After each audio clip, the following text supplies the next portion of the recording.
আপনাদের কি মনে আছে ঠিক এই জায়গাটিতেই সেই দোকানটি ছিল, যেই দোকানটি পুড়ে গিয়েছিল, অর্থাৎ মানিক ভাইয়ের চায়ের দোকানটি পুড়ে ভস্ম হয়ে গিয়েছিল। এরকম একটা ভিডিও পোস্ট করেছিলাম, আমি ছবিও পোস্ট করেছিলাম। সেই দোকানটি আপনাদের দোকান হয়ে উঠেছে।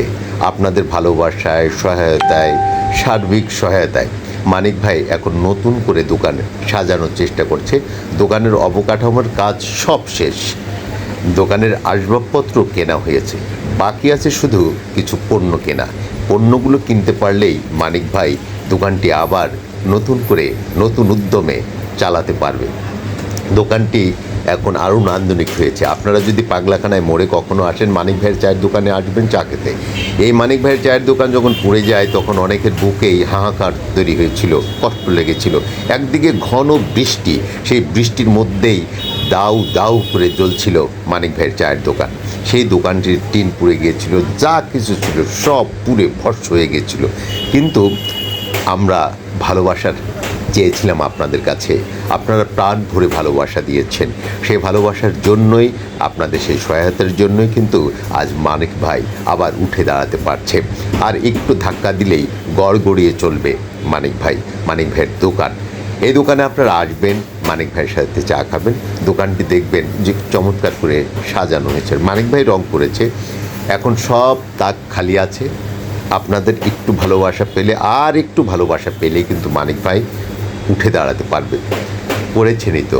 যদি কেউ হৃদয়বান ব্যক্তি থাকেন মানিক ভাইয়ের জন্য, এইটু করতে পারেন। আপনারা যদি মানিক ভাইয়ের নাম্বার চান, কমেন্ট বক্সে কমেন্ট করবেন, আমি সেই নাম্বার আপনাদের কাছে দেওয়ার চেষ্টা করব। সরাসরি মানিক ভাইয়ের সাথে কথা বলে শিওর হয়ে, মানিক ভাইয়ের সাথে কথা বলে শিওর হয়ে আপনারা তাকে আপনাদের সে ভালোবাসা পাঠাতে পারেন। যাই হোক, কথা বলতে বলতে অনেক কথাই হলো। আগের পোস্টে চিত্ত মিডিয়া কিন্তু তুলে ধরার পরে আমেরিকা প্রবাসী, এখানকার মানুষ, পাগলাখানার দোকানদাররা বা আরও অন্যান্য মানুষ কিন্তু সকলে হাত বাড়িয়ে দিয়েছিল এবং সেই পুঙ্খানুপুঙ্খাভাবে সবকটি টাকায় কিন্তু এখানে ব্যয় করেছে। আর তেমন পুঁজি নেই।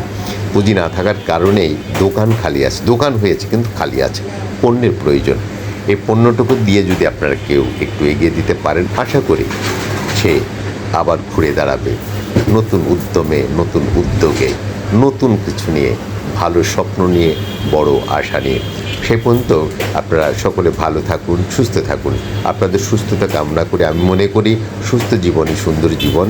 আর আল্লাহ যা কিছু করে ভালোর জন্য করে, তা না হলে সেই পোড়া দোকানের এখানেই নতুন দোকান উঠতে পারতো না।